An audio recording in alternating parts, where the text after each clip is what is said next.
incredible talking about a depth chart on a CFL team on an NFL show. Well, I'm looking for the spectacular Paul Hendrick. Spectacular. Hey. Is this how it works, guys? Yeah. You're just on. So if you, I'm sorry if you're yelling at your kids, if you're yelling at your kids or things that that life that you pretend that you don't have and you do, we're going to find out. That's how it works on the internet. Mikey, they're not even on the continent, and I'm just out of the shower. So, like, you picture that. Okay. You know what? It's probably not that bad. No. I got to be honest. No, it's not that good. Well, look, thanks for taking the call and that sort of excitement. Now, before we get to some of the hockey-related questions, which, of course, there's a lot of them, including the Marlies in a Calder Cup. It must have been good times, Champions League final. Now, did you send drinks or any money to the Liverpool goalkeeper? Because it seemed like there might be an inference that goalkeeping wasn't his first job. I think I sent Percocets. I mean, that was beyond drinks and money. You know, you just want your team to have an opportunity, and that goalkeeper is obviously very good. They're not in that game without what he's been able to do, but to give a team like Real Madrid just a sliver, and you got one, from Benzema, and then the last one by Bale. The other Bale goal is just outstanding, but we'll take it. I mean, you don't get a chance to cheer on many championship teams. As you look at Leaf fans over the years. I was 11 the last time they won. But for that squad over in Madrid, my God, it's just a wealth of riches, and they just keep going. But they do kind of have a payroll that allows them to do that as well. So there's no salary cap per se in football. Well, Andy, it's funny. I was texting back and forth with my son who's in Calgary, and so he's sort of learning the game and learning the international game. And so he texts, he goes, "Zinedine Zidane's the manager?" I go, "Yeah." Gareth Bale's coming off. I said, "Yeah." It literally, when you look at it, I have no idea what the actual roster. What the dollar figure is on it, but it is, when you say riches, you're not kidding. I mean, it would be hundreds of millions of euros. I don't know what it would be. That's starting 11 for Real Madrid. Their next 11 would dwarf anything you'd see in most sports. So it's fun. And then you look at the reaction in Madrid later that night and the next day, and they're crosstown rivals, and I say crosstown, 15 minutes away. Atletico Madrid, who won the Europa Cup. It's a good place to be if you're a soccer fan, and the rivalry between the fans and those two teams within that city is simply amazing. And I've always said it. I know there's a lot of EPL fans out there, but the best soccer football played in the world is in La Liga, and I know it's a 2-3 team dominated league, but on any given day, and Real Madrid proved it this year, they lost to a lot of bottom dwellers along the way. It's just a good league. The weather's generally good, and the money is through the roof. So it was fun to watch. We had a couple of glasses of wine, and it was a nice Saturday to blow off a little steam. I bet it was. Now, Leaf fans are kind of only hoping at some point they would be that dominant. I guess the things that we want to talk about, Kyle Dubas, of course, getting the nod as general manager. He's someone obviously you get to talk to quite often. There seems to be a lot made of age, but I would say, this is an organization that hasn't made many mistakes. And I think to think that, maybe there would be a consideration, but I think it's what he has been able to do under their watch, which has gained them the confidence they have in making a move like this. So maybe this wasn't a surprising move. Was it for you? No, it wasn't. Was I shocked? No. Would I have been shocked had Mark Hunter stuck around? No, he's a very good guy, but I'm not sure what the process was in terms of coming to the decision with Kyle. But the bottom line is he's bright. He's just 32 years of age. He's been under the organization's eye for the last 4 years, done a terrific job with the Toronto Marlies. He's really been at this since the age of 15. So even though 32 is his current age, he's been in the business a long, long time, and they made a decision, and we'll see if it was the right decision. But you look at what the Marlies have been able to achieve. You look at Kyle's track record and know the person. I think he's going to be in good shape. And the other thing is, he's going to be surrounded by good people. It's just not Kyle Dubas making the decisions here. There's a team in place, and they're set for this draft. Going to pick 25th overall, which is a big change from the last few years, and they'll go from there. But the cupboards are getting stocked. You look at that current Marley roster and the number of players on that team now that will be full-time Leafs within the next couple of years. You're looking 7-8 players. And so Kyle's been responsible for a lot of that. Mark Hunter obviously brought in a lot of that talent. I was really sad to see him go, but business is business. And I think Kyle's more than able to get the job done, as he has proven the last 4 years, and now has been given the keys to the car. And we'll see where this club's at in the next 4 years from now. But it's pointing north, Mike, and Dave. It's pointing straight north, given the talent they've got right now. Yeah, it certainly is, Henny. Good talking to you this morning. Let's talk Toronto Marlies, Texas Stars. Game 1 goes Saturday afternoon. Game 2 Sunday afternoon. Both of those games here in Toronto. What should we expect from this series? Obviously, the Texas Stars are the affiliate of the Dallas Stars of the NHL, and the final series of the Calder Cup final. Expectations on this? Do the Marlies keep on rolling here? They seem to be having no problems with the playoffs so far.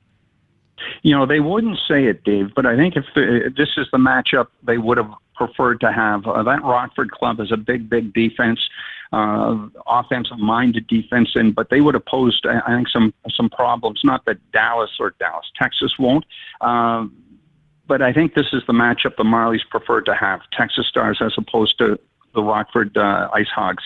And there's 4 guys on that Texas team that were on the championship team from 2014, Travis Morn, Curtis McKenzie. These guys have been around, but for the most part, it's a younger team. The goaltender, however, is Mike McKenna, who was in nets last year for Syracuse and got them to the Calder final against, Grand Rapids. And so he's 35 years of age. Garrett Sparks is, in his early 20s, certainly much younger. I just like the Marley matchup in terms of going against Mike McKenna, who they lit up on 3 occasions last year head-to-head in that game. That series, they won 7 games with Syracuse. So, and Derek Laxdell's the head coach of the Texas Stars, former Toronto draft pick, was in the organization for 6 years, playing with the Saints and playing with the Maple Leafs. He's going to have a bit of impetus to want to see his team win, but I think it's a good matchup for the Marlies. They had 112 points over the course of the year, best road record in the American Hockey League. They've proven they can be so tough at home as well. They've won all their playoff games at home, 7 straight, and they're going to get the advantage again this time around. So I think the city's due for a professional hockey championship, and the Marlies they're the favorites to get it done. By no means will they be underdogs heading into this one. We're in conversation with Paul Hendrick here on RawMikeRichards.com, broadcasting live from the DKI studios in downtown Toronto. You mentioned Garrett Sparks, so you're starting to talk about a little bit of depth, those that are comfortable in that league and on that team. So I guess my question, Henny, is that a lot of talk was made upon Mike Babcock and, of course, the Shanna plan, and just sort of that inference or that feeling that what they would like to create is, very similar to what they had in Detroit all those years, where they had players go down and as they would say, not just ripen them, but pick them when they're overripe. Do you see that kind? Is this sort of a whiff of the fact that they are at least attempting to have a similar philosophy with Toronto as they did in Detroit? Yeah, I think so. And I know in the past, if you were going to Grand Rapids after having been drafted by the Wings, you're saying, oh, my God, I'm 5 years down there before I even get a chance. This current Leaf team had 13 Marley graduates and a whole slew of them, who made it as rookies a year ago. I think what you just described is now starting to happen where, all right, how many jobs are open? There aren't many jobs. You have to think Kasperi Kapanen's going to make the team. Travis Dermott there as well. 2 guys who didn't make the club out of training camp last year. The other is Andreas Janssen, who looks like a man amongst boys since coming back to the American Hockey League. He almost certainly has a spot. There's another player, a center, Miro Altonen, who's just been fantastic playing on a line with Janssen and Carl Grundstrom. And Grundstrom's another guy, depending on what happens with Leo Komarov and how good a camp Carl has, that could make the Maple Leafs out of training camp. So there's a group right away that who didn't make it last year, who may make it this year, and I think I just mentioned 5 players. So that's kind of drastic. But beyond that, you look at those top few lines, no one's getting in there. And you know, from Miro Ultim's point of view, if he comes up, it might be as a fourth-line center, but he's a very highly skilled offensive guy. And depending on what the Leafs do off-season free agency, and I'm not even going to hint any which way as to where they're going, but Altonen, conceivably, at age 25, could be a third-line center because he has got such high-end offensive skill, and he also plays very well at the defensive end of the ice. And then we'll see what they do at fourth-line center. Frederick Gauthier and other guys had a tremendous playoff for the Marlies. So there's all sorts of unanswered questions, but all sorts of potential as well if you're a glass half-full guy, and that's what I am, that they can go from within the organization, elevate a bunch of these guys. But it is getting tighter to answer your question, Mike, much like it was between Grand Rapids and Detroit. Very few spots open, and I think you're going to see that window shut after training camp coming up this year when we see another influx of Toronto Marlies, high-quality Toronto Marlies, and then we'll go beyond that where it will be very, very difficult to make this hockey club. How busy, Henny, will this club be as far as free agents are concerned? Because you mentioned the graduation of a lot of Marlies. You know, if we're just having a casual conversation, I think we're hard pressed if we see a Komarov, a JVR, a Dominic Moore, or a Tyler Bozak back. So there are openings. I'm not sure if 4 Marlies are going to replace those 4 players. So free agent wise, is this team going to do anything on July the 1st? And would it be more prone for this team to look at the defensive side of things if there is any options there before they look to replace offense that I just mentioned? Yeah, you're right. I mean, but who's going to be available? I mean, I think anyone worth their salt will have been signed. Yeah. So you're looking at maybe a second-tier, third-tier kind of situation. I know the Leafs would like to get some help on the right-hand side. So, you know, they're going to look there, and maybe that comes by way of a trade. Maybe free agency is just not going to be able to get it done. So, you know, there's that intrigue as well. The top right-handed shot, arguably, in the Marlies is still, I think, a year away, and that's their first-round pick from last June, and that's Timothy Liljegren, another player who's played exceptionally well, and I know he's been the bane of a lot of fans' existence. But Martin Marincin, he's on the left side, has been arguably their top defenseman, if not their second best defenseman. Oh, Dave, just so you know, because you're probably, I realize you're probably nude at this point and looking for a towel, but if you were watching live on television, Dave made a face, and I often, I don't like to call Dave out. David's not alone. I know. And Dave, I respect your face. I'm telling you, David, he's been so good. And as Babcock, Mike likes size, and Martin's 6'5", and he's got the long stick and the reach and all that goes with it. And some defensemen, I'm not saying it's going to happen for Martin, but some develop at later stages. And I just have to mention one name, a former 7th-round pick of the Leafs, Anton Stroman.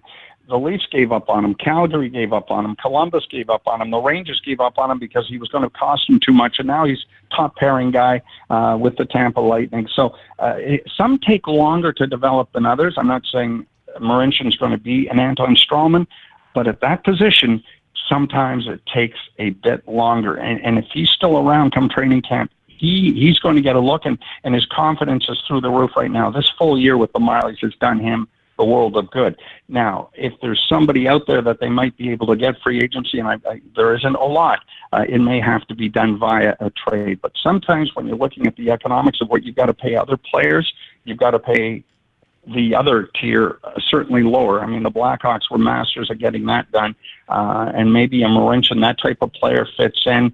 Maybe one of those Marley forwards fits in because they fit into a pay structure given what they're going to have to pay, obviously, the big 3 over the course of the next couple of years.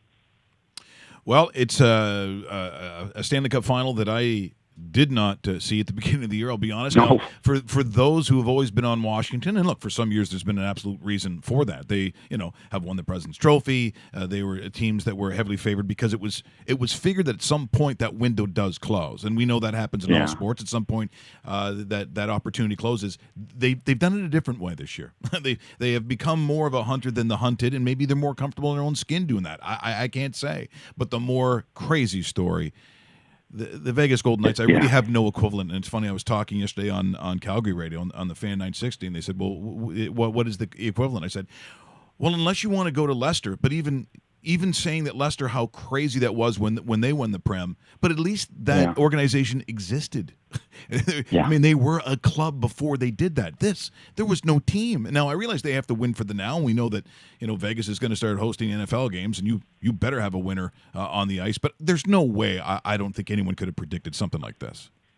No, and full credit to George McPhee and his staff, Mike. I'll tell you, the year before the expansion draft, he and his staff were in every rink, every game. They knew every team inside out. So when the time came to pick the players they needed to pick and the contracts that went with them, they were so well versed. They were the only expansion team. There wasn't, this wasn't being divvied up by two. Plus, you wanted the National Hockey League to make sure that one of these Southern franchises gets off the thing to cheer about. What happened here this year was beyond first line guys, third line guys, not fourth line guys. And we're talking second pair. He was the seventh defenseman for Washington, got into a starting role against the Leafs in the spring a year ago. But he was lights out quick, got all that experience with the Capitals, and he's a hell of a hockey player. He's a really nice surprise.